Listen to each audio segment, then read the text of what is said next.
the resistance is growing. Some Russians already had enough, they sabotaged their own and joined the Ukrainian side to fight against the regime of Putin. And if you want to go big, you always have to start small. And at the same time, there is only one thing in the entire universe which will make Putin talk. But more about all of this in just a couple of minutes. What's up, investors? It's the Russian dude.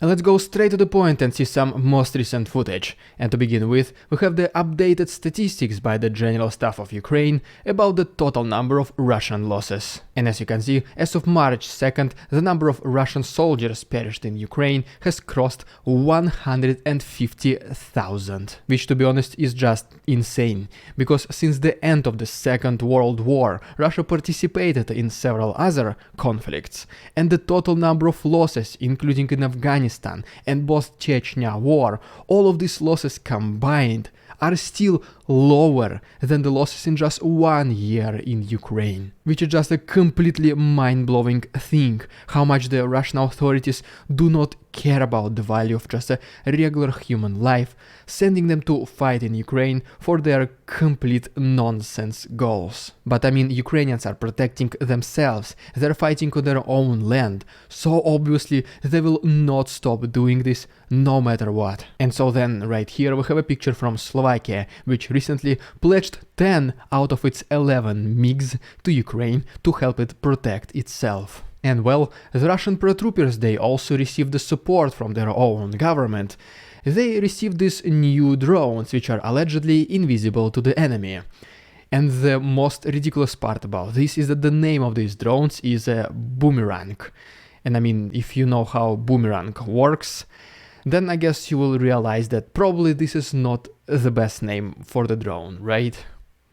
And speaking about the drones, recently we had yet another report about the drone entering the Russian airspace and was flying all the way from Vyborg towards St. Petersburg. The drone was flying on the altitude of 7 kilometers and then Russians just lost it. And then, according to the governor of Kursk region, allegedly Ukrainians were using the artillery to attack its neighboring cities. We do have another major incident which happened across the border in Bryansk region recently, and we'll talk about this in more details very soon. But first of all, right here is the video of the consequences of a drone attack against the Rosneft oil base. And if you remember, Russians mentioned that nothing was significantly destroyed. But as you can see from this video, something definitely burned down. And then yet another loud noise has been reported in Tula region, which as you can see is already getting very close to Moscow. But wait, we actually do have a report of another loud noise which came to us from Moscow region from Kolomna, as you can see from this picture. According to the locals, this explosion happened on the site where there is a Russian factory producing Iskander missiles. But as always, the Russian propaganda was able to find another ridiculous explanation. And this time they said that this is the light, get ready, this is the light from the greenhouses. But if you don't think that these are the lights from the so-called greenhouses, and I mean in my very limited knowledge since I'm not a farmer, I do not think that there is an explosion in the normal working operations of the greenhouses. But long story short, if you don't think that this is true and the Russian propaganda is lying, can you please like this video and subscribe to my channel. You can also follow me on Instagram because I'm posting there daily short content. But okay, because another major event that happened on the territory of Russia recently is that according to the Russian propaganda, there was a diversion group of Ukrainians who crossed the border and they started taking hostages in Bryansk region. And yes, I do know that these were not Ukrainians, but I just want to present you first of all the version of the Russian propaganda. What they claim is that there was a group of 50 soldiers, obviously Ukrainians according to them, because they're wearing this yellow tape across their body. And just before crossing the border, they used the drones to destroy the surveillance cameras and then invaded a small and peaceful settlement. And besides taking civilian hostages, they're also able to destroy a local energy infrastructure, attack a school bus and injure kids. And by the way, even the local authorities of this settlement, they almost immediately refuted this statement that they did take hostages, which basically never happened. Then the Russian propaganda somehow found the local residents who, instead of running for their lives or at least hiding, they started to give out interviews in the middle of the invasion. And one of the women, she said that these were definitely Ukrainians, and they were also holding these booklets to give away to us residents so that we change our position about our favorite Putin. One of the first official reactions of the Russian authorities is that one of the representatives of the Russian government, Viktor Sobolev, he said that that's it. Ukraine crossed the line, and now it's time to stop the special military operation and begin a real war. And well, almost immediately after this statement, the press secretary of Russia, Dmitry Peskov, said that at this very moment there are no talks about changing the status of this special military operation. But then the very first evidence started to arise that potentially this might not have been Ukrainians, which completely denies everything that Russian propaganda was saying previously and completely reducing the trustworthiness among Russian people. And I mean, it's not like that many trusted them anyways. And because of this, the Russian propaganda changed their narrative and just started calling them terrorists, at least for now, because there's no way they're gonna take back their words and apologize for spreading the fake news and hate. Then even Putin himself made a statement, probably not having all the facts at that time, and he said that, look at them, these are exactly the people we are fighting against. These are the people who want to erase our culture and the people of Russia. That is why it is imperative for us to continue pushing them away from our territories. And almost simultaneously with the Putin statement, this video has been released, where the Russian volunteer corps, they took the responsibility for these events.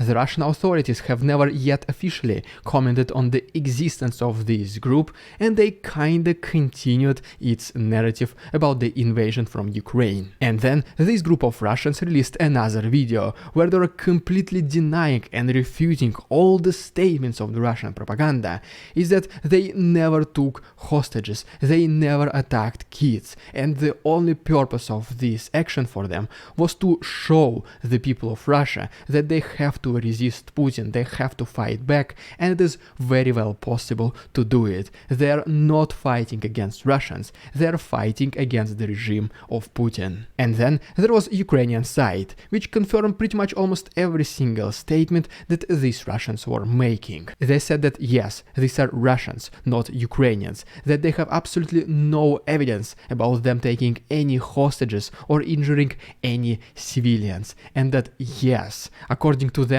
Russians can and should fight and resist Putin's regime, because these people just showed it that it is possible. And then according to the defense intelligence of Ukraine, the resistance is growing in Russia just overall.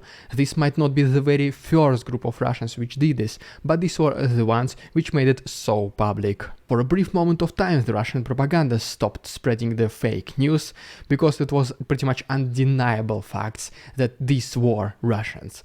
And then they came up with the new excuse. They said that all the previous statement that they have made, the Russian propaganda, all this was forced to them by the Ukrainian agents. I don't know how to even call them. They said that these were Ukrainians who were feeding them these lies and forcing them to post in the Russian media. How ridiculous is this? And ultimately, according to the FSB, the modern KGB, which by the way still calls them Ukrainian diversion group, even though there is so much evidence it's not, they pretty much said that that's it. There is no signs of them anymore, there is no any loud noises in this area, and there is evidence that they have left this territory. And in the end, the FSB mentioned that they were able to prevent this attack.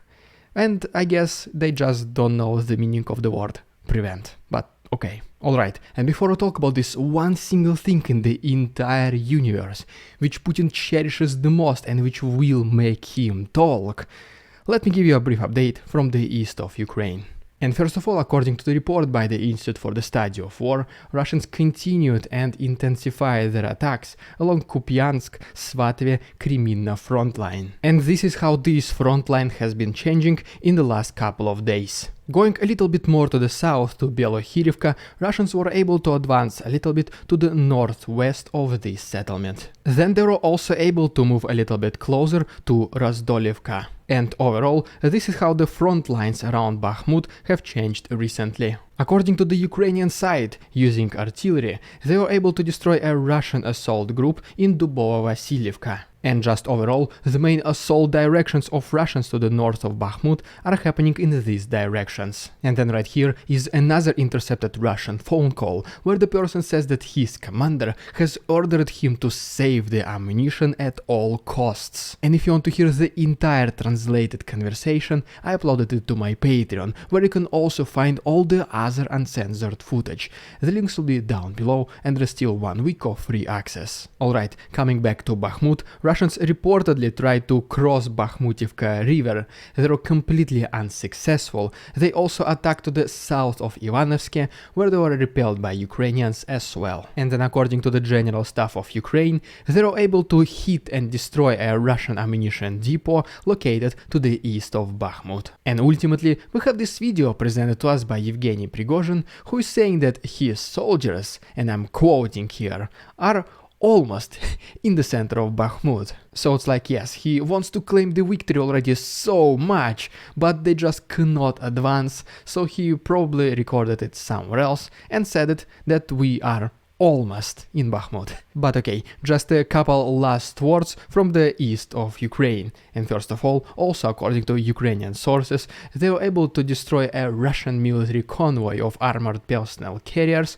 to the south of Avdiivka. And then, as we go closer to Marinka, Ukrainians using Javelin systems were able to destroy at least 5 Russian tanks. And ultimately, Russians recently attempted more assaults against Vuhledar, but Ukrainians were able to repel them all, and in their own counter-offensive, they were able to destroy a Russian mortar system called Tulpan. It's almost about that time to talk about the most precious thing for Putin, so right now, please let me know in the comments what do you think it is. And while we go there, we have a video from Zaporozhye, where recently there was another Russian missile attack against a residential building. Then we have several other reports that a couple of drones were intercepted above Crimea in Saki region.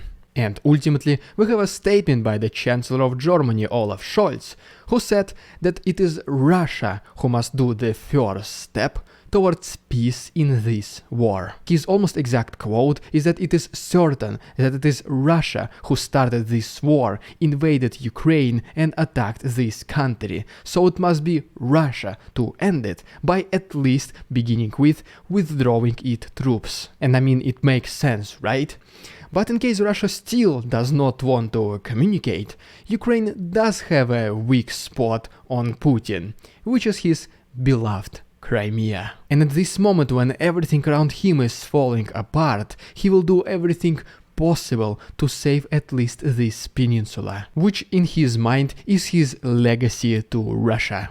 We then even have this statement by the former ambassador of the US to Russia, Michael McFaul, who is saying that if Putin is fearing so much to lose Crimea, he will negotiate to save it. And that is why, according to him, the Western support to Ukraine should never end, because as soon as Ukraine receives all of these Western military vehicles and weapons, this is when they can threaten the existence of Crimea under Russian rule. Of course, there are many ways how Ukrainians can do it. For example, they can take Melitopol and separate Crimea from the rest of occupied Ukraine, or they can just once again attack Crimean Bridge and cause a huge panic. And starting all the way back to 2014, Ukraine always had some sort of plan how they are planning to return Crimea. But recently, according to Alexei Danilov, this Crimean liberation strategy has changed. And what he means by that is that besides military liberation, the peninsula should also be deoccupied politically, diplomatically and economically. He did not elaborate on the details, leaving us to make our own assumptions. And so yes, if you're also hoping that one day Crimea will be liberated, and if you want to witness the entire process with me, just please subscribe to my channel, it only takes one click. And if you want to support my work, please consider becoming my channel member, use a PayPal link or become my Patreon, where there is still 1 week of free access. All the other links can be found to the right and down below. Thank you so much for your attention, товарищи, and see you tomorrow.